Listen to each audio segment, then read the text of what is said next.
अस्सलाम वालेकुम dear viewers. ईटा test की तैयारियों में आप लोग मसरूफ़ होंगे क्योंकि आने वाले 1-2 हफ़्तों के अंदर एडवर्टाइजमेंट हो जाएगी इंशाअल्लाह अज़ीज़। तो ईटा टेस्ट की जो हमारे पास पास्ट पेपर के बुक्स हैं वो हमारे पास तकरीबन 3 बुक्स हैं। इन तीनों बुक्स की इंशाअल्लाह 1 बाय 1 हम क्या करेंगे, सॉल्यूशन स्टार्ट करेंगे। लेकिन इससे पहले आपको मैं बताता चलूँ कि सबसे पहले आपके पास क्या होना चाहिए। ये हमारे पास बुक्स की तरतीब है। जनरल साइंस 4th क्लास की, जनरल साइंस 5th क्लास की, इस तरह 6 क्लास की, 7 क्लास की अभी हमारे पास है नहीं, लेकिन वो भी हम ले आएंगे इंशाल्लाह। और ये हमारे पास जनरल साइंस 8 क्लास की। तो इसकी स्टडी आप लोगों ने शुरू कर लेनी है यहाँ से, इस चैनल की मदद से। बस वर्म्स एंड इंसेक्ट्स जो कि क्लास 6 का जनरल साइंस है, उसका चैप्टर नंबर 1। और उसके हमारे पास जो की पॉइंट्स हैं, इसका जो नाम है वो है सेलुलर ऑर्गेनाइजेशन, ठीक है। और इसके हमारे पास की पॉइंट्स कौन से हैं, की पॉइंट्स की हम बात करेंगे। तो की पॉइंट्स इसके मेरे ख्याल में ये आए हुए हैं, ठीक है।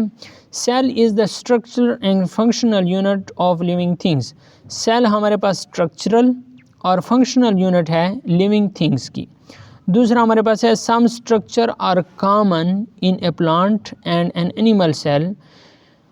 आगे हमारे में कहते हैं कि मिसाल के तौर पर कुछ चीज़ें इसमें प्लांट में और जानवर के सेल में, खुलिये में एक जैसी होती है। मिसाल के तौर पर सेल मेम्ब्रेन हो गए, न्यूक्लियस हो गई, साइटोप्लाज्म हो गया, माइटोकॉन्ड्रिया हो गया एंड राइबोसोम हो गए, ठीक है। नेक्स्ट हमारे पास कहते हैं सम, ये अगर आ जाए क्वेश्चन में कि सेल मेम्ब्रेन ये क्या कॉमन होती है प्लांट सेल में और एनिमल सेल में, तो आपने करना है यस। या अगर ये आ जाए कि कॉमन हमारे पास आ जाए कि प्लांट एंड एनिमल सेल में कौन सी चीज़ कॉमन होती है, तो उसमें अगर सेल मेम्ब्रेन आया हुआ है तो आपने इस पर टिक करना है। अगर न्यूक्लियस आया हुआ है तो इसको टिक करना है। अगर साइटोप्लाज्म आया हुआ है, माइटोकॉन्ड्रिया आया हुआ है, राइबोसोम आया हुआ है, या फिर सारे आए हुए हैं तो उसमें आगे दिया जाता है कि ऑल ऑफ दीज, तो आपने उस पर टिक करना है। Some structures are present only in plant cell. देखो कुछ स्ट्रक्चर ऐसे होते जो सिर्फ और सिर्फ प्लांट सेल में होते हैं, जैसे cell wall, chloroplast and large central vacuoles. Cell form tissue, cell tissue बनाता है। टिश्यू फॉर्म ऑर्गन्स, टिश्यू से ऑर्गन्स बनते हैं।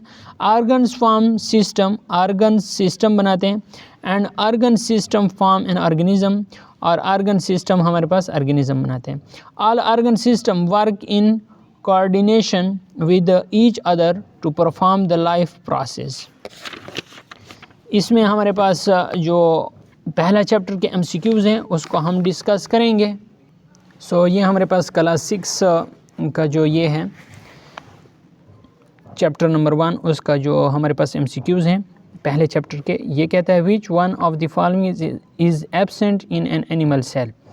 एनिमल सेल में कौन सी चीज़ गायब होती है, ठीक है। तो इसमें हमारे पास एनिमल सेल में प्रोटीन भी होता है, वाटर भी होता है, सेलुलोज भी होता है, साल्ट इसमें नहीं होता, तो इस पर आपने टिक लगाना है। दूसरा MCQs है what is the main difference between a plant and an animal cell. इनमें जो बुनियादी फ़र्क है जानवर और पौधे के खुलिये के दरमियान बुनियादी फ़र्क क्या है, तो इसमें बुनियादी फ़र्क यह है कि plant cell has a cell wall, plant के सेल में सेल वाल होता है, which is absent in animal cell, animal cell में सेल वाल नहीं होता। तीसरा हमारे पास MCQs है all plant cells do not contain chloroplast. तमाम पौधे के जो खुलिये होते हैं उनमें क्लोरोप्लास्ट नहीं होता। A plant cell without chloroplast is, जो प्लांट का जो सेल होता है बग़ैर क्लोरोप्लास्ट के उसे कहते हैं रूट हेयर सेल, ठीक है, रूट हेयर सेल।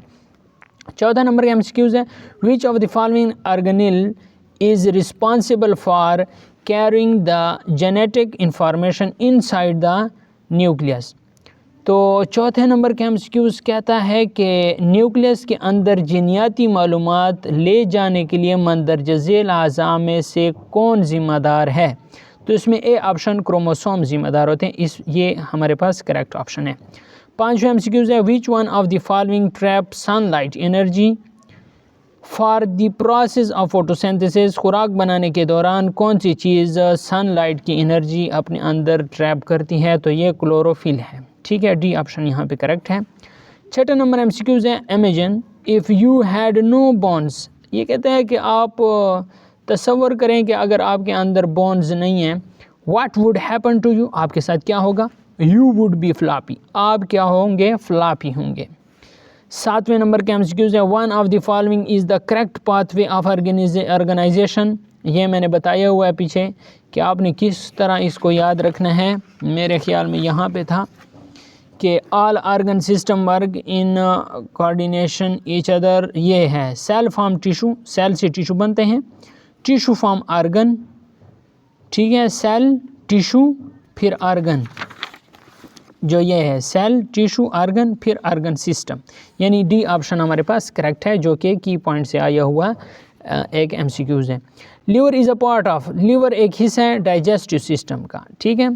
तो इस तरह नामा एमसीक्यूज़ देखें, which structure control the functioning of a cell, कौन सा स्ट्रक्चर कंट्रोल करते हैं सेल के फंक्शनिंग को, तो ये न्यूक्लियस कंट्रोल करते हैं। 10वां हमारे पास एमसीक्यूज़ है, layers of flat cell that cover and protect plant parts are grouped to form.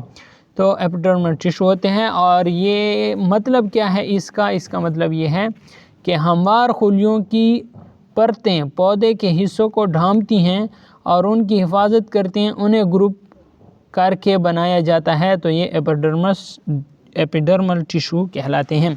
सो उम्मीद करता हूँ आपको इसकी समझ आ गई होगी। अगर नेक्स्ट चैप्टर के एमसीक्यूज़ आपको चाहिए तो उसके लिए आपको कमेंट्स पे कमेंट्स करने होंगे, वीडियो को लाइक करनी होगी। तो इंशाल्लाह नेक्स्ट वीडियो के भी हम क्या लेके आएंगे, नेक्स्ट वीडियो के भी हम एमसीक्यूज़ सॉल्व एमसीक्यूज़ सीरीज़ लाएंगे, जो कि आपके लिए बहुत ही फ़ायदेमंद होगी, ठीक है। अगर आप चाहते हैं कि हम बिल्कुल वर्ड बाय वर्ड पढ़ें और इनसे एमसीक्यूज़ निकालें और इन्हें डिस्कस करें, तो वो भी हम कर सकते हैं, लेकिन आपका इंटरेस्ट होना लाजमी है, ठीक है। आपका इंटरेस्ट होना लाजमी है, आपने इंटरेस्ट अपना शो करना है, लाइक्स करने हैं, कमेंट्स करने हैं, तब हम आपके लिए ये चीज़ें कर सकते हैं। वरना फिर हम सिर्फ़ और सिर्फ ये आप पे डिपेंड करता है कि सिर्फ एमसीक्यूज़ एक्सरसाइज के हल करते जाएं, या फिर आपको एमसीक्यूज़ चैप्टर के अंदर में से भी बने बनाए चाहिए, तो हम वो भी आप लोगों के लिए करेंगे। लेकिन इससे सबसे ज़रूरी बात यह है कि आपका इंटरेस्ट होना लाजमी है। चलें, अब हम नेक्स्ट जो वीडियो है वो हम क्लास 8 का जो जनरल साइंस है उस पे हम बनाएंगे, तो ये नेक्स्ट वीडियो होगी। तो इंशाल्लाह अगर आपको वीडियो पसंद आई है तो वीडियो को लाइक लाजमी करना, चैनल पे नए हैं तो लाजमी सब्सक्राइब करना। Thanks for watching.